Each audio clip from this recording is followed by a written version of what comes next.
had today? Who's the victim today, man? You the victim. Oh, And he probably recording this right now. It's recording. So. Yeah, so you the victim. I'm telling you, this dude right here. Yeah, I know. I already know. Well, let's start before we get into any of that stuff. Bismillahirrahmanirrahim. Welcome to A Living Gray with Dr. Arbaz or Dr. Baz and Umar Hakeem Day of Encourage. Muslim Visionaries, right? Muslim Visionaries, whatever organization. Yeah. A Living Gray is a conversation about being in the balance of things. And it's it's not a podcast, it's a conversation. It's about being vulnerable, open. Vulnerable, open is the same thing, huh? Almost. Vulnerable is more, you have something to lose. Okay, so it's about being vulnerable. Cause he gonna lose today. About being vulnerable, open, thought leadership, vision, all the good things. So hit the subscribe button and share.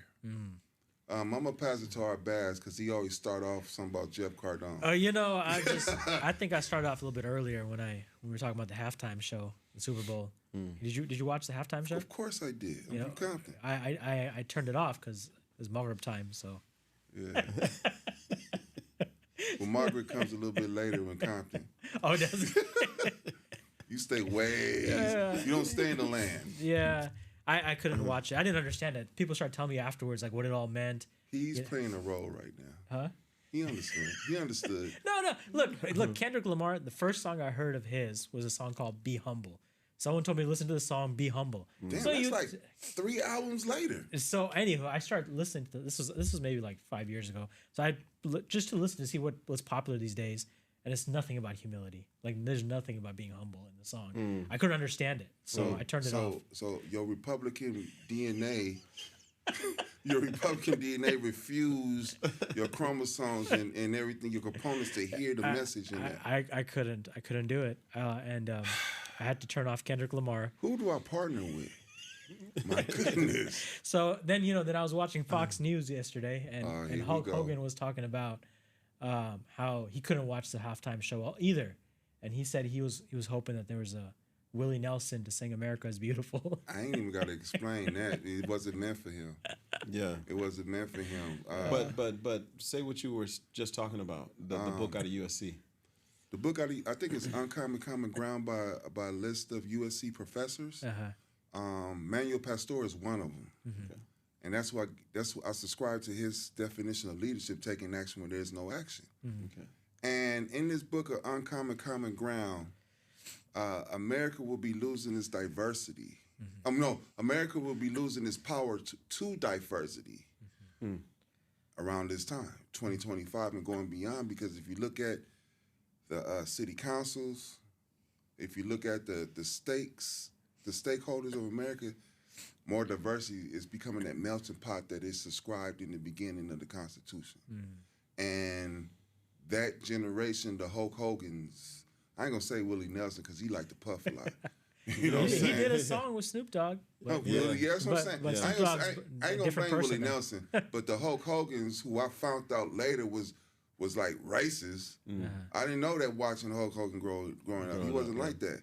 So that crowd or that ideology or that era is ending, and it's up upon us to keep pushing on it. Yeah. Because our identity is key. You know what I'm saying? This is what it's about. People of color, the indigenous, the natives of this land, we're the answer to their prayers. In my opinion, my perspective. Yeah. So it sounds like what you're saying is that before 2025 there was no threat. There was no threat to their dominance. There was no threat to their... That's not what I'm saying. Okay. We've been a threat since 1776. Okay, all right. You know what I'm saying? We've been a threat since Black Wall Street. Okay. And since Marcus Garvey, Black Wall Street. Every time Allah pushed us up the ladder, right. You know what I'm saying? Or, regain our liberation back, give us a tiny bit of liberation back, because we've been raised in degrees, and they know it. It's a threat. So what does Drake have to do with this? What does Drake have to do with this? I ain't got no beef with Drake. He's a good artist. This is about the sport of hip hop. But so this halftime show had nothing to do with Drake. It may have, but that's between him and Kendrick. That's all I know. Is someone told me, came to me, and he mentioned his name. So the whole song is a diss track on Drake, and then Serena Williams was on the stage. So was SZA. And Serena used to be with Drake or something, and this was like all coming in together, attacking Drake for being a pedophile or something like that. I don't think it was an attack. I think his history just came up of his behavior. You know what I'm saying? So that's my opinion. And y'all gonna get me hung by Homeland Security. Y'all keep questioning me like this, and I ain't with it. Well, I will say last year's Super Bowl, and again, I don't listen to this stuff, but I did before last year's Super Bowl halftime show was great. You had Dre, Eminem. No, that was a year before that. A year before that, Mary J. Blige. Last year was Rihanna, I think. Was it? Oh no, last year was Usher. That didn't make any sense because all the good songs of Usher have R. Kelly on the hook track. So like, he's singing the song. I'm like, something's missing. Something's missing. You would go there. And I'm like, wait, the hook is gone here. Now y'all see why this is a conversation, not a podcast. So, but you see the contrast difference yeah. between a Lamar's performance, the last 3 Super Bowls, back to when he was Dre and Snoop. Big difference. But yeah. Pass it back to you. But yeah, I mean, I never got to listen to Kendrick Lamar. It wasn't my. I stopped. You never listened to How to Pimp a Butterfly?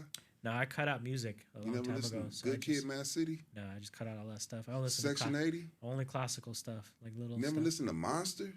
No. My music stopped at the game. So after the game, you should be flattered. You must Games from Compton. Temecula somewhere. What's wrong with Temecula? Huh? What's wrong with Temecula? That's way out. That's not the land. Straight up. Yeah, you know that I met Kamasi in Temecula. That's my man. He's from Compton. He's from Compton. He came He's from the city. It was crazy. When I was younger, I first heard about Black Wall Street and Game and stuff. That was like pretty popular when I was in high school. And then, like I heard of Kamasi because I saw a song, and then like literally that Juma I bumped into him like. Kamasi. It's like, and that time he had a song called it was like 99 Names of God. You remember that song? Mm-hmm. And that one was good because he goes through every single. I had a music site at that time. Yeah. And Kamasi album was on my music. I think Change Gonna Come. Mm-hmm. His whole album was on. That was a good song site. Too. Yeah. That was the stuff he was really good at. Yeah. But I don't know. He hasn't produced anything. I know his brother.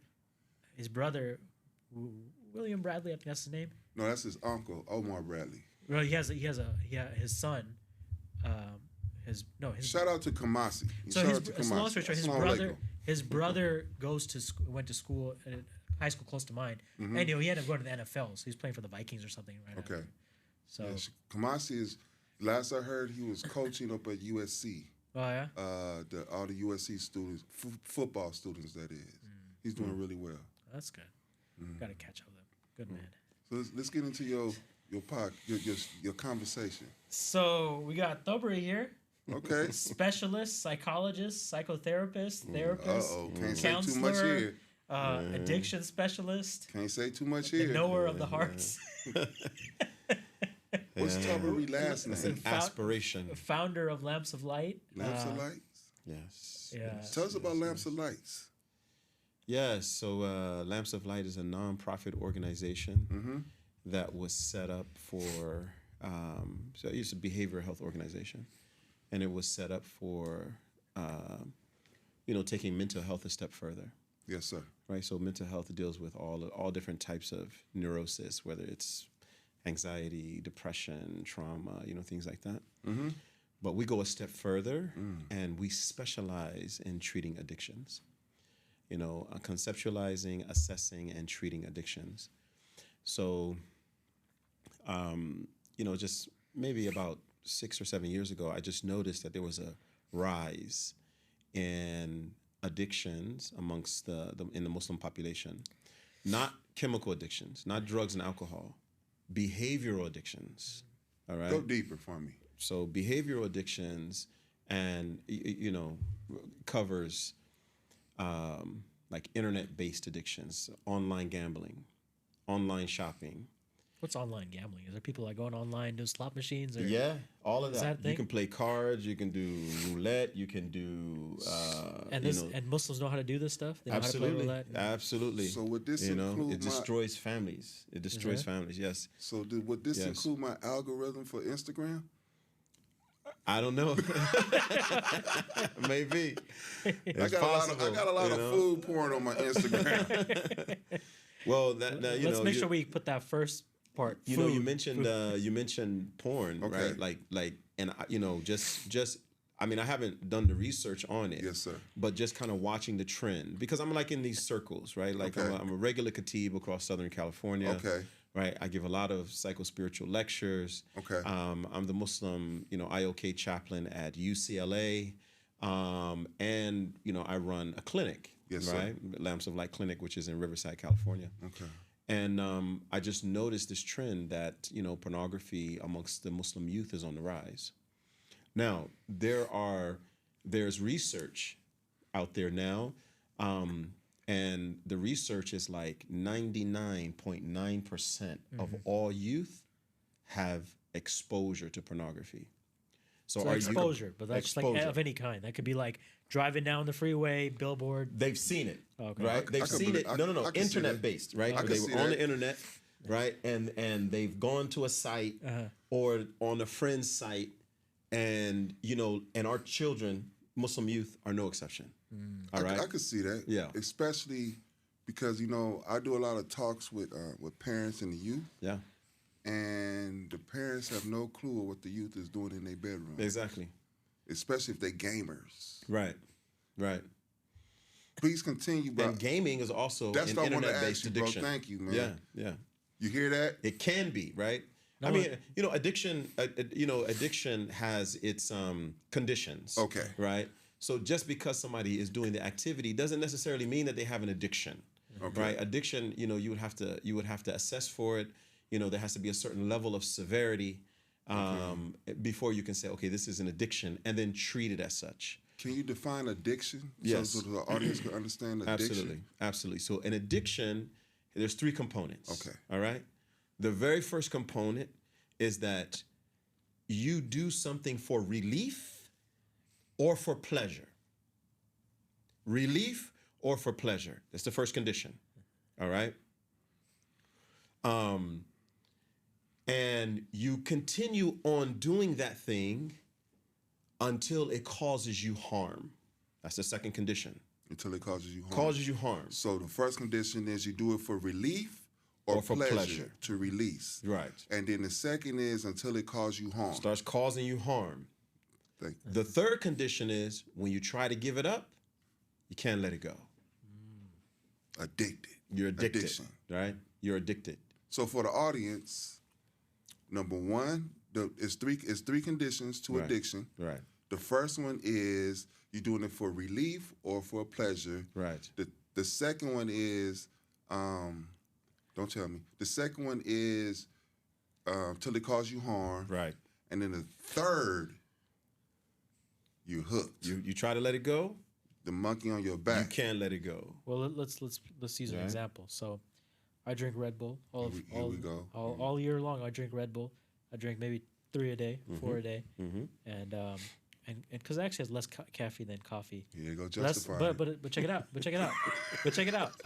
I have a super healthy diet, so like I just have Red Bull, but in Ramadan, I don't drink Red Bull the whole month. 30 days out even of 365. in the evening I don't even drink it. So, is that an addiction? No. Well, I'm good. Well. I mean, I would have to assess, right? Because you do have some people who, they would have a condition that would be classified as an addiction, right? And they're able to temporarily give it up, especially for Ramadan. But right after Ramadan, they can't. And caffeine would actually be classified not as a behavioral addiction, but as a chemical addiction, right? So it's possible. The people do get addicted to caffeine and nicotine and sugar. Sugar. Number one addiction in the world. Sugar. Number one addiction. I did number one addiction. I did a 7-day. I guess it'd be a social experiment with my son.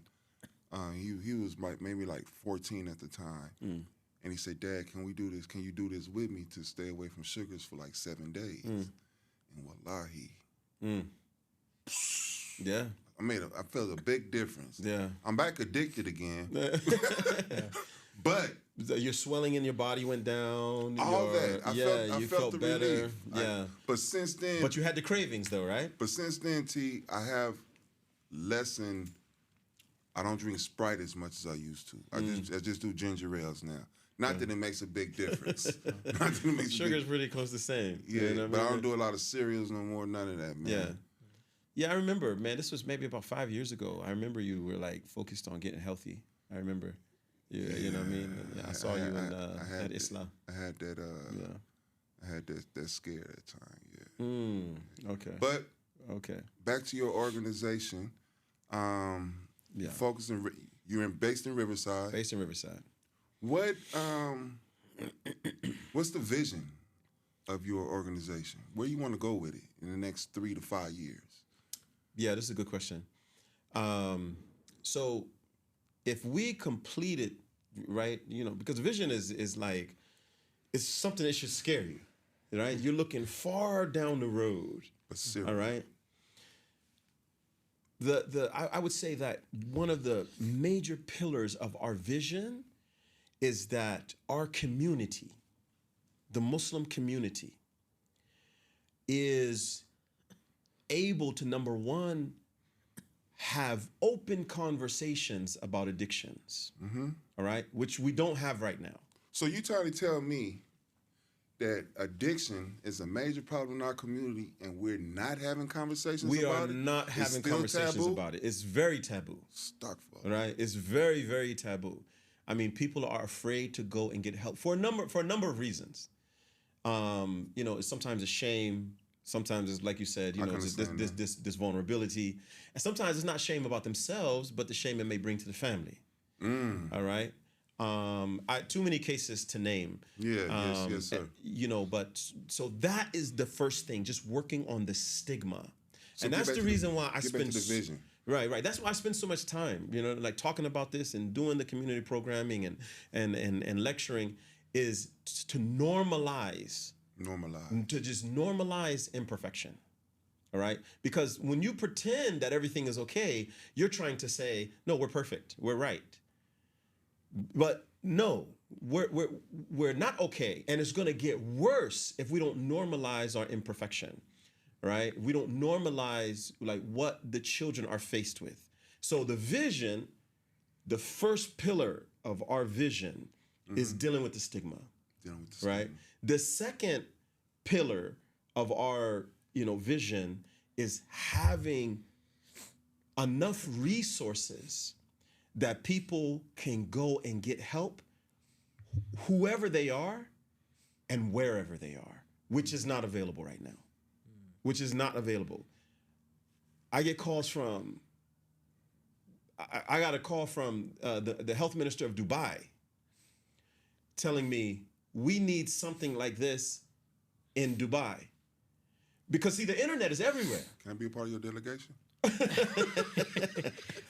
The internet is everywhere. So anybody who's getting on the internet is susceptible to an internet-based addiction. And so they're finding it, right? But they're coming up against the same thing we're coming up against, which is the stigma. They don't want to talk about it. Because I was telling him, you need peer groups. You need, sometimes somebody needs an intervention, but they don't necessarily need professional counseling, right? They don't need to actually, be given a treatment plan and, medication and all of that stuff. A lot of times people don't need that. They just need a good, hard talking to by a peer who's been down the road that they're trying to walk down to warn them, don't do this. Like gang prevention. It's like gang prevention, right? It's exactly that. But if you have stigma in the society, if you have stigma in the community, you can't have a discussion with your peers because that has been that. No, you can't talk about that openly. And that's what I'm finding here, you know, in our country, in our community. And I'm also seeing that it's across the country. I mean, you wouldn't believe, man. I got a phone call from a Muslim ambassador. I will not mention the country. I won't mention the country that he came from, nor will I mention the country that he worked in. Right? Don't do that. Right? But why not? Right? But because he trying to get clickbait. Right? But there was nowhere for him to go and get help.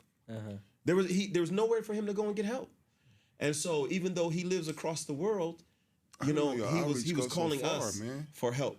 I didn't know your outreach goes so far. So this is so you being based in Riverside, it's like a pipeline from the world to you. Are you like the only one who specializes in this in the United States? Or there are others? I think there's maybe 3 organizations in the country. Three. We need 10 just in Southern California. Right? Just in Southern California, we have almost 1 million Muslims. Just in SoCal. Right? So but you know, okay, so let me back up a little bit. Okay. Right? Because I don't want to make it seem like, you know what I mean, like I found this, you know, you found a niche on my own, right? But you have to understand that like I have a background that led me down this path. Let's talk about that. All right, if we can. We can. You know, we can. You know, so you know, it starts when I'm young, right? I'm 8 years old, and my father is very viciously killed by other Muslims, right? And so I'm fatherless. And I felt it, right? At 8 years old, I never was in a house that didn't have electricity when my father was alive. I never was in a house that didn't have running water. We had to go to the neighbor and get buckets of water. So this was the first trauma that I experienced in my life, right? And so when my mother remarried, he was very abusive. Very abusive. I mean, like, I know some people say abusive and they're talking about verbal abuse or they're talking about being pushed around and stuff like that. I'm not talking about that. So for clarity, Father 1 was viciously killed. Now, I'm 8 years old reading about this in the newspaper. Father 2 was verbally abusive to mom, to No. Okay. To my father's children. Oh, to my father's children. I understand clearly. I get that well. I mean, I'm saying the first time that this man gave us a whooping, we could not sit down because our legs were so swollen, right? Because he beat us on the back of our behind and the back of our legs. We couldn't sit down the way we sitting down right now. We couldn't sit down like that. All right, that was our introduction to this new life, and this went on for some years, right? There was no love. There just was no love. There was no acceptance. There was no way of parenting property. My escape. Did you have an escape? This is where we're going, right? My escape was public school, right? So I'm in public school, and you know I want to be with the dudes that got the money, right? These dudes they showing up in low riders and the booming systems and these are the dope boys. They in the bathroom. Where are you living at this time? You know, Denver. Right? They got the wow, Denver. Denver's just like LA, just on a smaller scale. Not Denver, Compton, no. we got a Compton out there. We got a Compton out there. But you know what though? Some of the homies used to go to Denver to unload. Listen, man, I used to receive those loads. Right? We'll get there. Right? Okay. And so these dudes will be in the bathroom, man. You know what I mean? They gambling. They're not gambling with 5s and 10s. These dudes is gambling with 50s and 100s. We in the 8th grade. We in 8th grade, 9th grade. These dudes got money. They just walking around with knots like this, all 50s and 100s. I'm living in a house, no bed. The water can get cut off at any time, right? Neither one of my parents have a car. I don't have no lunch money. I don't have brand name clothing. It was just a matter of time, right? Because this is my way out. So by the 10th grade, that's what it was. I left home, and I'm in the streets, man. I learned the game very quickly because it's a matter of survival. I mean, like, It was, for me, it was like, you learn how to sell dope or you gonna starve. It was like that. Right? So what was your next phase? So my next phase was, I learned the game. These dudes from LA, they coming to Denver, they unloading. I get in good with them, right? So I'm 17, 18, 19, flipping birds, right? You know, and that's the truth. Was they 17 or 30 a key back then? If they brought them from out of town, it was 30. Okay. But, you know, in LA, they was going for about 15. Yeah. Right? Yeah. So, you know, and, you know, I would break it down and everything, right? Yeah. And make mine. Now, you know, kind of, to make a long story short, because it's real complicated, but sir. This eventually cost me 11 years in federal prison. Eventually. And this is the first time that I really have to, you know, I've got to look at what I was involved in, because all these dudes in prison are becoming Muslim. I'm born and raised Muslim, and I had a chance to kind of study the deen. You know what I mean? Like I said, I'm shortening the story, but I had a chance to kind of study the deen. I, you know, left the country a couple times, studied with some of the scholars up in the Bay Area. You know what I mean? And now I'm like a leader in prison, and every story, pretty much, even if they came with a gun charge, even if somebody's locked up on a gun charge, the underlying problem is always connected to drugs some kind of way. Some type of behavior problem. Or their parents. The parents may have been addicted, right? So then they got to survive. They got to learn how to steal, right? And then they start carrying the gap because, right? Now they gonna start jacking the dope boys. So now, this vision that you have for your organization, this is where it's starting. Because your experience is leading you to where you at today. Exactly. Right? So I'm in prison and I'm like, this is what you was trafficking in, man. You think you selling dope, you trafficking in human misery. Somebody told me the other day, misery loves company, but they said misery recruits company. Yes, this is the truth. This is the truth. Now, at that time, I'm not thinking about, I don't know nothing about being a counselor, clinician, or anything like that. It's all spiritual counseling, right? Because, you know, I know the tradition better than most of the people that I was around. So, you know, but, you know, they take you into their intimacy. When you're the leader, they tell you everything.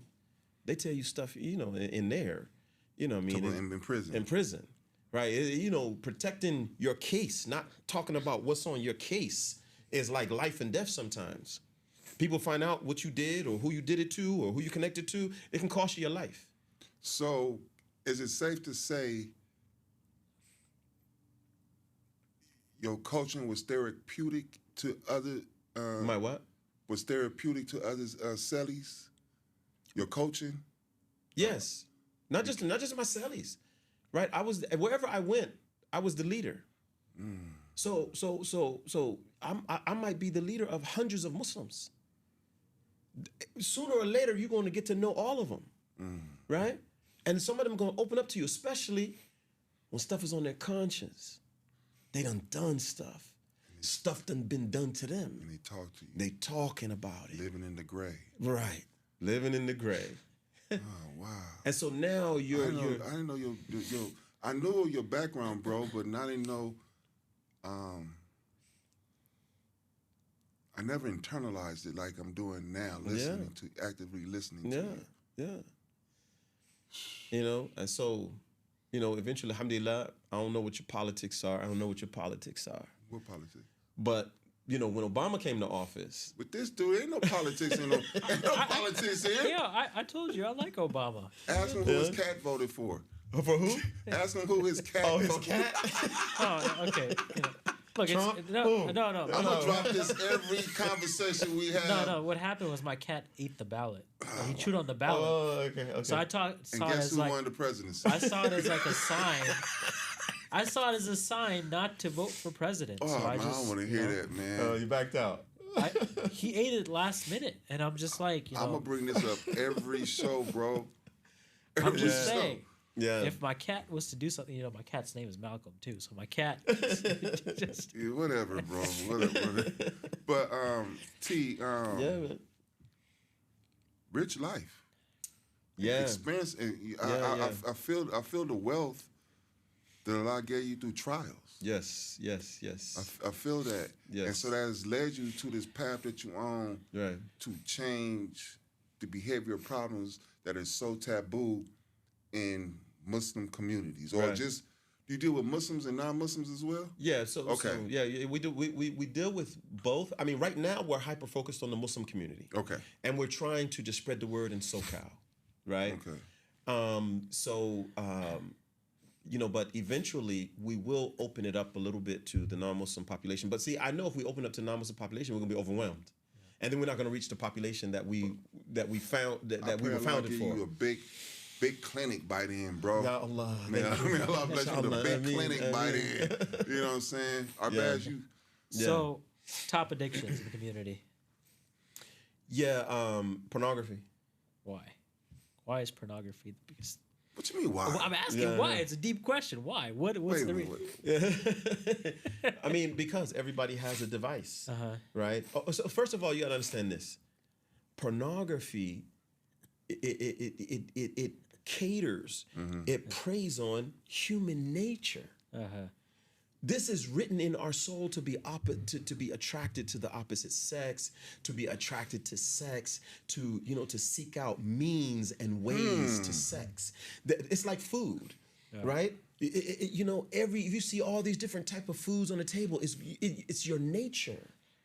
Yeah, but why don't they just turn on be like, what am I gonna do here? I'm just watching this. Let me turn it off.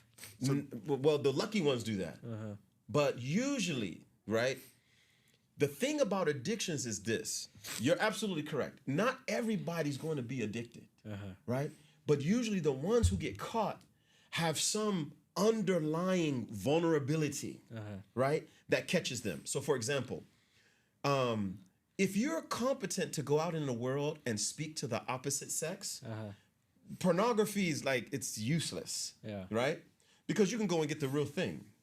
But if you have low self-esteem, you don't have the opportunities to interact with the opposite sex, you realize it's not that big of a deal, then this is the thing that's like, ooh, this is how I can get that thing that's missing. So this is part of the initial conversation we had earlier about Usher. Why R. Kelly and why Diddy?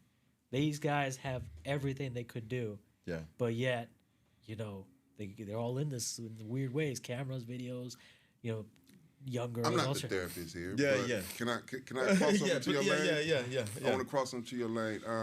When you was talking, bro, I was explaining to our Baz, the Quran went off in my psyche, right? When Shaitan was denied mercy and he asked for respite, yes. And he said, I'm gonna come at him from the right, the left, the front and the back. And in some translations say I'm gonna even to change their nature. Yes. That went off in my brain. Right. And to the Diddy and no Diddy, and R. Kelly, it's a greed thing. When you, I've never been a billionaire, not yet. See, what our Baz is talking about is two things. Okay. Right? Well, let me add one thing to that so we can kind of expand it. So we have R. Kelly, Diddy, but then let's also add some of the Muslim leaders that have fallen. Yes. Ooh. We have many great leaders, including one of the greatest intellects of the century, perhaps. And then you have other reciters of the Quran and others that really get a lot of attention, have access to a lot of things, yet they fall to this. Yes. So, if you read the books of Tazkiyah, purification of the heart, right? One of the first things that they educate you on is the nature of the lower self. And they let us know that the nature of the lower self is that it is never satisfied. It will not stop. So if you think naturally it's just going to go away, that's wrong. It's not. And when you have access like Diddy or Puffy, right? it's never going to be satisfied. So we would call it the evil commanding self. It just keeps commanding, go further, go further, go further. You need more and more and more. In psychological language, we call it tolerance.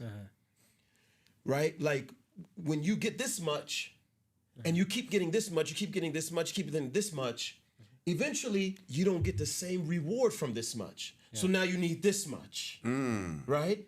And then you stay there for a little while, and then you don't get the same dopamine hit. You don't feel good anymore. So now you need to do this, and then you need to do this, so that's what you're seeing. So I get why Diddy and R. Kelly would do it, right? Because they're not, they don't have a moral background in that same sense. They're in the situation where they're constantly exploiting people. But the Muslim leaders and Muslim scholars and Muslim figures that are engaged in this in the West, like that's like mind blowing because they have the opportunity. Some of them, they were the most influential people. Yes, like they didn't have to. They could just and people are vulnerable to their influence. And they could have, I'm not suggesting they should, but polygamy was an option. But they didn't even do the polygamous route. They just went out and did other weird stuff. Right. Yeah, I mean, I hate this, right? I hate it, right? But there's, there's hadith about this, and I'm not picking on anybody, right? Because I don't know people's cases and I don't know the outcomes of their cases. But I will say this: Rasulullah sallallahu alaihi wasallam, he explained to us that there are some people, they recite the Quran and it does not go past their throat, meaning it doesn't go down into their heart, right? And so you're going to have those kind of cases. You know what I mean? You're going to have people, they're teaching and they got the gift of the gab, but they themselves didn't take the medicine that they're giving to others. So that, that's one of the things. And and just to end with this is one of the first cases that Allah subhanahu wa ta'ala deals with on the Day of Judgment. The scholar, addiction? The scholar who was teaching the religion, but he himself didn't benefit from it. That's the man with the donkey. You know what I'm saying? Right. Carrying the, He's going around the turnstile. Right. Why are you doing such and such? Because you told us not to do such and such. He didn't benefit from the knowledge that he was dispensing. So to that point, and the hadith that you mentioned earlier, this is actually one of the things that helps me find comfort in all these leaders that do fall, is that the Prophet was warned about all these things. He's warned about so much. He's telling you that it's going to fall apart. He's telling you how bad it's going to get. He's telling you all these things.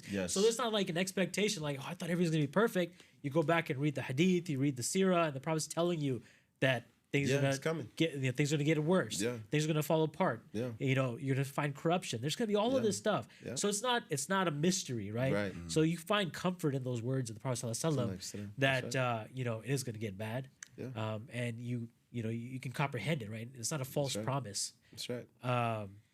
But I think that the challenge does come down to the impact, and then the bar that comes to when it comes down to scholarship, right? It's like we're in the West now, in the United States, and I'll just compare based off of my experience. And this is not a endorsement of any country or other places, but I think I mentioned to you, I lived in Saudi for a few years, right? And the bar for scholarship there is very high. Like to give a khutbah there, it's like very high. And then on top of that, even the people that give khutbahs in English there, they have to have a lot of other tradition and teaching and everything. So many of them are professionals in the work life and in their scholarship life. So they have a high standard of even being called a scholar. And if you apply that same standard of individual accomplishment and you compare it to like the average person here that's like giving khutbah or becomes a scholar, like the local khatib there is probably trained far more than the average, of course, the vast majority of scholarship in the U.S. So it's like, are we shooting ourselves in the foot by just lowering the bar when it comes to what scholarship is? I think that's a question for Dr. Sherman Jackson, right? He talks about what we need to do to get up the scholarship in this country. You're my Sherman Jackson right now. You know what I mean? But we have a lot of work to do, right? Like, to indigenize scholarship in America. And it's going to look different than Saudi also, you know what I mean? Because of the diversity here and the differences in culture and stuff. So since we have these stigmas, these taboos in the Muslim community, you mentioned peer groups. how can a family tap into one of these peer groups that you offer? Okay. So right now, Yes. every Sunday, right, we have, an online peer support group for Muslims who suffer from PTSD and addiction, right? So anybody, if they go to our website, right, www.lampsoflight.org, and they sign up for, I'm trying to remember what the name of the button is. It's Seeking Safety, right? Okay, it's called Seeking Safety. Seeking Safety. Seeking Safety, right? And they can sign up for it. It's totally free. You know what I mean? And we'll send them the link every week. They can join. So, and the people join from all over the world, actually, right? They log. We got people from Uganda. We got people from Denmark. Can they have their own room with you, like their own one-to-one with you? Not in that group. Not in right. That group is just 1 hour to to give support, to people who are suffering in some kind of way, right? But if they would like to get a one-on-one with me, or because we have 2 other therapists right. in our organization, if they would like to get then they would have to they can sign up for the free session, right? That's on the website. Also, there's a button to get a free session, and then we can just assess for what's happening and then go from there, So I have one last question. I'll kick it to you, Omar. Oh, yes, so my last question to you is, what does the process of becoming whole again look like? So to give people some hope. So if there's college students out there struggling with pornography, struggling with whatever else, right? Juggling multiple things. What is that process to become whole again, pure again, whatever, move past these addictions? Like, what's the cycle, right? I've heard stories of people that have been addicted for 10 years, right? Since middle school to college, right? And now they're a young college student trying to figure out, hey, I'm junior in college and this is who I am. How do you give them hope, and what are the steps necessary for them to be able to break out of it? I have my own personal 10-step process, right? When I'm working with clients. I'm not going to get into that because it's going to take too much time. But I will say this. In the same way that the physical body wants to heal, if you get a cut on your arm, or if you bite your tongue or something like that, everything in your body seeks out the methods of healing, right? The psyche is no different, right? You have the ability to heal psychologically if you allow yourself.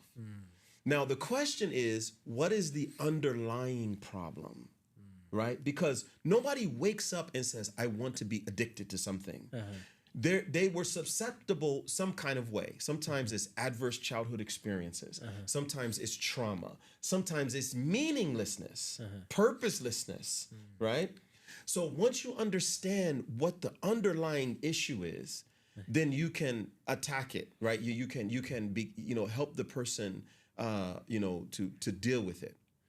One of the greatest means that I see of dealing with trauma is teaching people how to grieve. People don't know how to grieve, man. What are they grieving about? What happened to them? Oh, okay. It's suppressed, right? It's pushed down. It was never dealt with. So if you think about a wound, right? What happens if it never gets treated? And grieving for these situations, like many of these people grew up in decent families, whatever. But what are they grieving about? What are some of the things you see that they're grieving?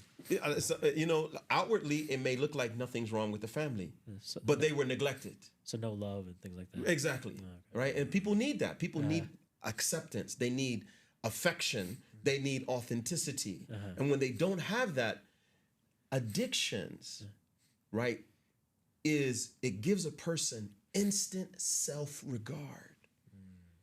When if a young girl comes to campus, and I'm telling you a real story, they come to the university, they've never done anything bad in their life, but they have this low-lying anxiety, this low-lying, I'm not worth much. They go to a party with their friend, and that's the first time they experiment with either marijuana or alcohol. All of that low-lying anxiety is gone, bro. It's gone. They feel good about themselves. They feel like they can conquer the world. Even on the street, we say about alcohol, that's liquid courage. Because it would take the greatest coward and turn him into he's the bravest man in the world because he feels good about himself. So what happens is the person keeps going back to that. This is my solution. This is my solution. And it's a temporary solution, but then they get caught, right? So there's another underlying problem here. You didn't get the acceptance. You didn't get the love that you needed from your parents, from your family. So you found it in a substance or in a behavior, right? Because pornography gives you the same dopamine hit as drugs. It's the same dopamine hit. You see that? You feel good for a moment. And you're like, wow. And some people use it for a release, right? They masturbate, to it. So it gives them that release. So they feel good. They feel like they've accomplished something, not knowing this is a cycle that has to be repeated until you get up underneath it and say, what's driving it? So you got to look at, it's difficult to give one solution, but if I had to just pick one, I would say teach people how to grieve. Just teach people how to grieve. People don't know how to grieve, And that's to grieve over what's affected them in the past. Yes, you have to learn how to grieve in order to move past it. In order to move past it. In order to move past your trauma, you have to grieve your trauma. But if you constantly pushing it down, pushing it away, you don't know the methods of expelling, of rewiring your nervous system so that when you think about it, some people have trauma and when they think about it or they go into the same similar circumstances, this nervous system just tells them, get out of here. Don't think about it. Don't deal with it. They don't know how to grieve. Is this a different type of grief? Because we only got three days to grieve death, right? It's a different type of grief. Yeah. No. So two different types of grieving, right? That's talking about the outward participation in the community grieving process. Okay. Right? Okay. That's what that's talking about. Going to the graveyard, washing the body, sharing gifts, helping the people with food, things like that, right? Because it can go on and on and on if you let it. Yeah. Right? That's what I was trying That's talking about something different. What I'm talking about may take years. Right? And the thing about it is, if you think of a child, right? Children know how to grieve, right? Children know how to grieve until the parents disrupt it. Shut up, boy.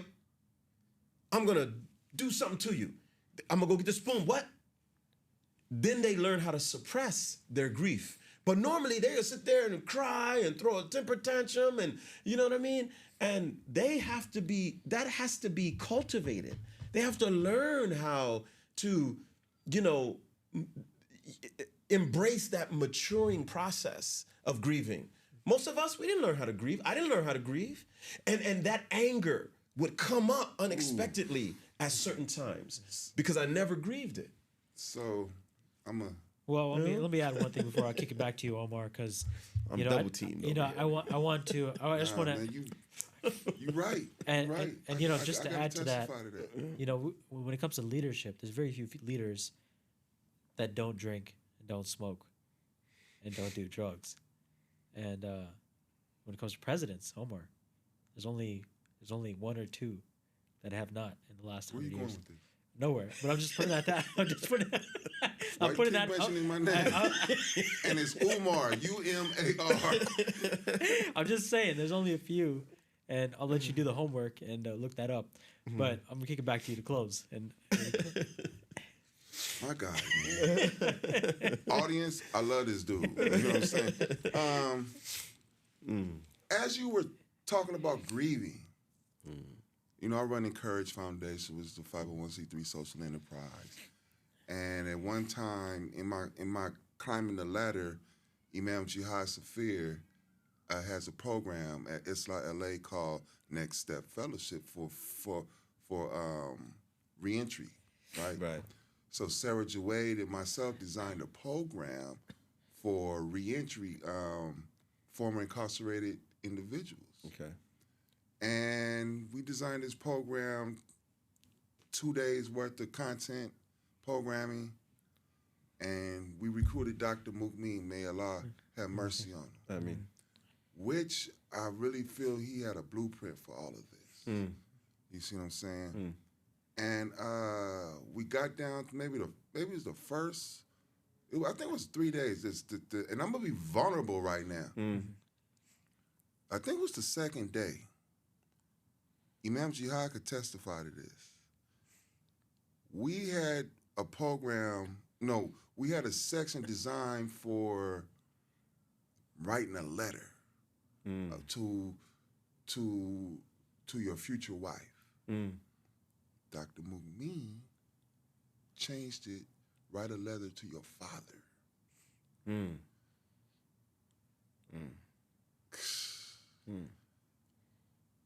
The person who did not know how to grieve flipped out, broke down in front of Homeboy Industries, in front of the Muslim brothers, because that pain, that individual never dealt with. Yes. You feel me? Yeah, yeah. And when you say learn how to grieve, that individual never learned how to deal with that pain in his life. Right. You see what I'm saying? Listen, learning how to grieve is so important that when I'm working with a person that they've been diagnosed with PTSD, post-traumatic stress disorder, right, I won't even go into their past. I won't even go into the event or events that were traumatic until I teach them coping mechanisms to deal with that pain. Because you can re-traumatize someone if you don't teach them, because you have to teach them how to work with their body, right? Because you're rewiring the nervous system. In the same way, you know about brain plasticity and stuff like that. You're like a big brain guy. Right, like you right? play them all the time. You play brain games all the time, right? So you know, like rewiring your brain. The nervous system is connected to the brain, and you are teaching them how to rewire their nervous system so that when they're grieving, they're safe. The guy you were talking about, when he was grieving, he wasn't safe. Right? That's why our program is seeking safety. You have to know how to be safe when you are taking people through this emotional and psychological journey. It's so important. It's so important. And before we get off, I want to say this. There was a there was a time in the Sirah, the life of the Prophet Muhammad sallallahu alaihi wasallam, where everybody was traumatized. The whole community was traumatized. All right? And that was the Battle of Uhud, when Rasulullah sallallahu alaihi wasallam he lost over 70 companions. They're just gone, right? And this was self-inflicted. The Muslims did it to themselves. Despite that, in the Quran, Allah subhanahu wa ta'ala tells Rasulullah sallallahu alaihi wasallam how to deal with his companions. He says, فَبِمَا رَحْمَةٍ مِّنَ اللَّهِ لَنْتَ لَهُمْ. It is because of the mercy of Allah that you are gentle with them. And then the next verse says, what would happen if he wasn't? وَلَوْ كُنْتَ فَضًّا غَلِيظَ الْقَلْبِ لَانْفَضُّوا مِنْ حَوْلِكَ. If you were harsh and hard with them, they would have just fled from around you. This right here tells you that when people are traumatized, the first step is you're dealing with them with compassion, and you have to teach them how to be compassionate with themselves. So, man, this building a safe space, learning the 3 addictions, conditions of addiction, learning how to grieve, being vulnerable, your life experience that led you up this road, because it sounds like Allah saved you. He saved me. From participation in the genocide of the Black community. What is it that your organization need from the county of Riverside? Because this program, this organization is truly valuable. From what I'm seeing, I'm benefiting right now because I was that guy at Next Step Fellowship. I didn't know how to grieve. What is it Wow. Yeah. So what is it that your organization may need to reach that vision? Yeah.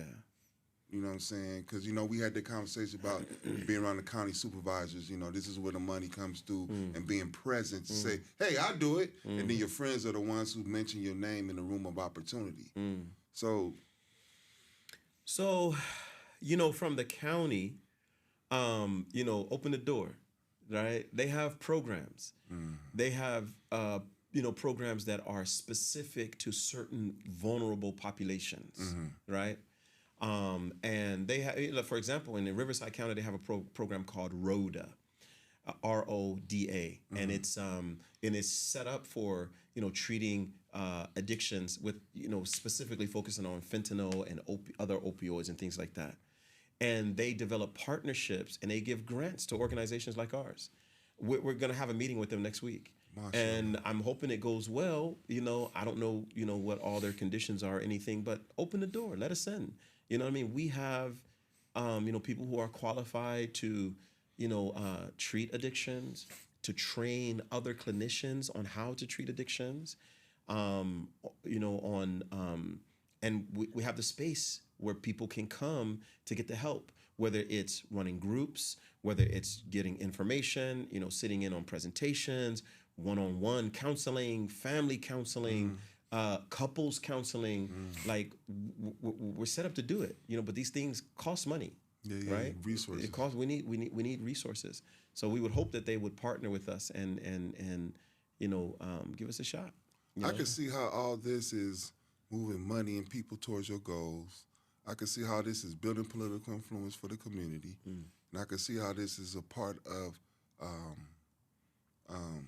controlling the narrative of our community, because this is how other communities protect and insulate themselves, you know, or create that orange curtain. You see what I'm saying? Yeah, right. But going forward, I pray that the Creator bless you with the mercy to change the behaviors that people think is such taboo, and that families come forward to your organization and subscribe to your help. I mean. Appreciate you, Brother Tabari, for joining us. Thank you for having me. Thank you for setting up shop in Riverside, not Compton. We need your help in Compton too. You know what I'm saying? Your web address again? www.lampsoflight.org. www.lampsoflight.org. Yes. Okay, and please, audience, like and subscribe. Share this conversation, because I know we all have family members that are struggling with some type of addiction. I learned more in this conversation, and I know we got to do a part 2 one day. Let's do it. Let's do it. I learned a lot just this right here. So I'm good. Yeah.